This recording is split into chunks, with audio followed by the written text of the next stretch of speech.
ازيكم. Question. What is success? Happiness? Achievements? Feeling proud of yourself? ايه تاني؟ Confidence. محدش خالص قال فلوس يعني. طيب. Who thinks that these things are parts of a successful person's life? Show of hands. Okay, some people. Fine. So a lot of people aspire, even as soon as they graduate, to get these things. He wants to have a good career, he wants to have a good amount of money, family, summer house. A lot of people aspire to get these things, and these things are not bad per se. But actually, our life starts like this, not like a circle of success. First year of your career, you're going to discover something that is very important and can shape your career or break it. How much time do you invest in your decision making, and how much time do you invest in doing the actions? Sometimes you will need to do a lot of things in one day, and you will find that you cannot accomplish most of these things in one day, and then you delegate or you start procrastinating or pushing it to another day. But one of the things that you have to learn in the first year of your career is the value of 60 minutes. 60 minutes is a big chunk of time. You can accomplish a lot of things. And having this mindset can change how you manage your stuff day in, day out. So if you have a list of actions, how do you prioritize them so that you work on the urgent, important stuff, and then the urgent and not important, and then the important and not urgent, and then the non-urgent and non-important, can make you much more productive than usually if you just go through them and skim through them one by one. So the first thing that I would advise you in the first year is how to learn how to manage your time and how to be as much productive as possible. This is something that can help you greatly do a lot of actions in one single day versus what you usually would do. And then the second thing is that in your career, you're going to have to deal with a lot of people. Let me give you an example. Sometimes you're working in supply chain, for example, and محتاج تكلم المصنع تميل عليه تقول له باشا لو سمحت عايزين نخش شيفت جديدة في الويك اند علشان الاوردرز زادت فمعلش هنزلكم في الويك اند تشتغلوا. Having a good relationship with your peer or with your counterpart or with your subordinate or manager or whatever is something that can greatly make your career much more smooth as you grow. Imagine if you have someone who doesn't know you, he doesn't care about really what you do, he's just working in the manufacturing site وانت شغال لوحدك في الحته الثانيه and then بتكلمه هو ما يعرفكش قوي, he just knows your name وبتقول له عايز اعمل كذا كذا كذا. He would be inclined to say no او يقول لك ليه انا اعمل كده, طب ليه ما قلتليش الاول, versus in if you have an emotional bank account وعارف الراجل ده كويس واتعاملت معاه قبل كده, it's going to be much more easier. You're going to face all of these things in your career. And year 1, year 2, year 3, and even in the last year of your career. So my advice is keep good relationships. Know how to have an emotional bank account with different people across your level, up, down, anywhere. Good relationships are not always bad. Actually, they are very good and very beneficial. وده مش معناه ان this is something that you do as a workaround لو الشركة اللي انت شغال فيها ما فيهاش system أو ما فيهاش standard. No, there is always systems, there is always standards, but good relationships are always going to help you in your career and help you mitigate a lot of conflicts faster. The third thing is, again, in your career you're going to have a lot of issues, and by design you're going to have a lot of conflicts. بتاع السيلز نازل عايز يبيع, جاب اوبشن ان هو ممكن ينزل اوردرات جديده لكارفور ولا الوول مارت ولا وات ايفر, بس انت ما عندكش انتاج كفايه, فهيكلمك يقول لك اتصرف, انت هتروح مكلم المصنع تقول له انا عايز انتج, هيقول لك لا الناس عندها اجازه. There will be conflicts.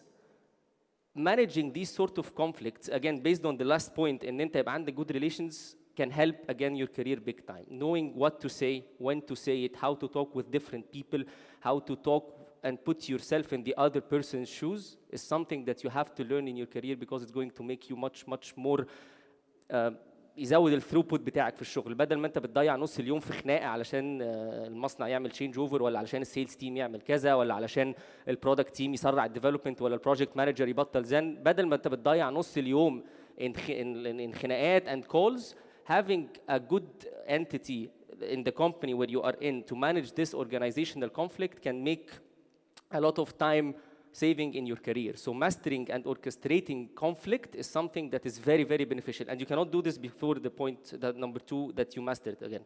So having good relationships with different counterparts is something that you have to learn, and then you will master orchestrating those conflicts again. The fourth thing is, again, as we graduate, and this happened to me as well, you start thinking, so I'm having a good job, I like what I do, so what's next? When I'm going to get promoted? هبقى senior امتى ولا هبقى product developer امتى ولا هبقى team leader امتى? Let me give you one golden advice that I've learned. Leadership is not given by rank. If you have to wait till you become a manager أو يتقال لك إن أنت بقيت manager علشان تنزل تقول للناس إحنا محتاجين نعمل كده وأنا المانجر لازم تسمعوا كلامي, you're going to be the most lousiest manager ever. لو أنت مستني إن أنت تبقى مدير علشان تنزل للناس تقول لهم اعملوا اللي أنا بقوله عشان أنا المدير, this is a very very wrong style of management.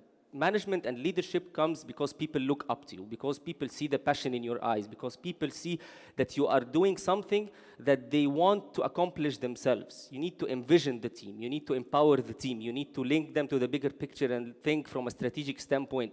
الحاجات دي هي اللي بتدefine the manager. Do this and the managerial position is going to come later on. Don't work for the position or don't work for the rank. Fit in the role that you want to be, and the role is going to come sooner or later. And even if it doesn't come, you're going to be doing it from a passionate perspective, and you're going to be accomplishing the things even without the rank. Whether you get it in your career, in the same company or in another company, this is something else. But don't wait for the rank to do something. ما تقولش لا أنا هعمل على قد فلوسهم وهو ده ولما يرقوني بقى هعمل الحاجات التانية الزيادة دي. This is a very wrong mindset. Be passionate about what you do, link people, link the team to the bigger picture, and try to always empower and engage and act as a leader, and then the rank is going to come sooner or later. So leadership is not gained by title. Very important. Remember دايما لو انت مستني ان انت تبقى المدير عشان تنزل تقول للناس لازم تعملوا كده عشان انا المدير, you are a very very lousy manager. Last thing, there is a big difference between an employee and an owner. لو مايكروسوفت كان واحد ماسكها غير بيل جيتس, وبيل جيتس ده كان بس بيروح يشتغل from 9 to 5, بيبانش in the card, بيعمل شويه كودينج وبعد كده بيمشي بيعمل اللي بيتقال له عليه, and he doesn't really care about the company, he doesn't really care about seeing the bigger picture, he doesn't really care about looking at different perspectives. Microsoft wouldn't have been Microsoft, ولا هو كان هيبقى بيل جيتس. Same thing for Elon Musk. شوفوا كل الناس اللي who made it and became successful in their career, anyone you aspire to, you will find that he always thought as an owner. دايما لما تبقى شغال whatever your company is, whatever position you are in, try to think ان الحته بتاعتك دي is part of your family's business. Imagine what you have been doing لو انت اللي شغال فيها, الحته اللي انت شغال فيها دي كانت الشركه بتاعت عيلتك وانت ماسك الديبارتمنت دي. How much extra miles would you have been going to? How much strategic thinking كنت هتعمل؟ كنت هتبقى بتسأل نفسك ازاي ازود الماركت شير بتاعي؟ ازاي ازود السيلز بتاعي؟ ازاي ازود البروفيتابيلتي بتاعتي؟ مش هتبقى مهتم ان انا اروح اعمل بروجرامينج من 9 ل 5 وامشي, او ان انا اروح اعمل البروجكت مانجمنت واملى السي بي اس واقعد اعمل صح وغلط وابعت ايميلات فولو اب وامشي. نو. The owner is the person اللي هو لو راح سوبر ماركت وهو شغال في شركة حلويات هيلاقي واحدة ست بتشتري حاجات حلوة للبيبي, هيروح يسألها انت بتشتري دي ليه؟ طب ايه رأيك في دي؟ انهي احسن؟ طب انت ما بتحبيش دي ليه؟ Give me feedback, and then he starts thinking and linking to the bigger picture and then going into the details, ويرجع الشركة ينفذ الحاجات اللي هو شايفها اتعملت غلط علشان تبقى صح, versus someone who just go to the company and just crack the numbers او فتح الاكسل شيت وعمال يملاها او بيعمل بس اللي بيتقال له عليه. So my last advice is be an owner not an employee. فكر دايما في ناس زي again بيل جيتس, إيلون ماسك, الناس دي كلها كانوا بيفكروا even if they working for another company not their own, they were thinking of it as if it is their own.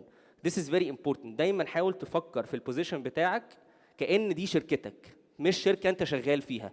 This is going to make you think in a very very higher level of details and strategic mindset, وهتلينك to the bigger picture, وهتشوف ايه ده, طب مصر حصل فيها تعويم, ما this might be a good option ان انا source حاجات جوه البلد, طب ما انا ممكن actually الحاجات اللي كنا بنوديها انديا طب ما اجيبها هنا لان احنا هنا ارخص وكده ابقى وفرت اكتر للشركه و I created more jobs and so on. فدايما حاول تفكر how can I benefit from the situation around me, how can I think as an owner not just an employee who is going to do this 9 to 5 job. تمام. So linking this to the title of the talk, the infinite sides of Pentagon, احنا قلنا في الأول إن circle of success is مش عارف family, wealth, career, car, summer house, and so on. But actually we start with a dot, and this dot becomes a line, and this line becomes a triangle, and then it becomes a square or a rectangle, and so on and so on. So what I think is success is that in order to reach all of the things that you want to reach, you don't work for these things only. You work to build up your circle from a dot all the way up to a circle. Each year in your career, actually each day in your career, you're going to learn something new. And I think that success is not the things that are inside of the circle, because these things are going to come sooner or later. Success is how you build up your circle throughout your career. Bill Gates did not become the biggest millionaire in the world in one day. It took 30 or 40 years in a career. Because each day he learned something new. And he added a new dot to his Pentagon, and so on, so it became a circle at the end of the day, filled with a lot of success and filled with a lot of things that are considered to be good from people's standpoint, but he did not work for these things. He became passionate about what he did. He did not care about money. He did not care about wealth. كل الحاجات دي جت as a byproduct, بس هو كان مهتم إن هو يبني his circle. So my advice to you is, throughout your career, focus on building your circle. Don't run after the money. Don't run after the good title. Do what you're passionate about. And I promise you, each day and each year, you're going to figure out that this circle is becoming much more mature in your career. Thank you.